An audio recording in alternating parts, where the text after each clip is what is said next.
TV serial Anupama में अब सब कुछ पटरी पाव ताटे। धीरे धीरे सब कुछ ठीक होता और अनुपमा अपने नया मिशन में लग गई वाली।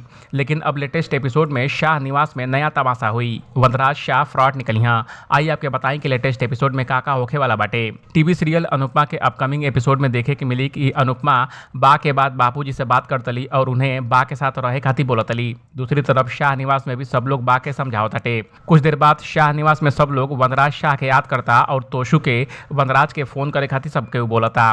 तबे घर में कुछ लोग घुस आवता और वनराज के फ्रॉड बतावताटे। ई सुन के सब लोग हैरान हो जाला। सब लोग उनके बतावेला कि वनराज करोड़ों का फ्रॉड करके भाग गई बना और उनके वनराज शाह चाहिए। ई सुन के बाप भड़क जाली और उन लोग के खरी खोटी सुना देली। तब उ लोग घर में तोड़फोड़ करे लगे ना।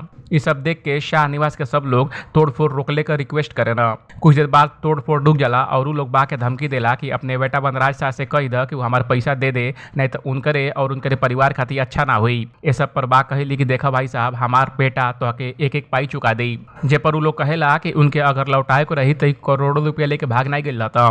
करोड़ों के बाद जब सबके सुनेला तो हक्का बक्का रह जाला। आपके बता दी कि कुछ ही समय पहले वनराज शाह का रोल निभावे वाला एक्टर सुधांशु पांडे अनुपमा के अचानक छोड़ दिया ना और मेकर सब यही का फायदा उठाओ तना और कहानी के आगे बढ़ाओ तना। ये अपडेट पर आपका क्या कहे एक बार कमेंट कर हमको जरूर बताई। बाकी अपडेट के लिए देखत रही एबीपी भोजपुरिया।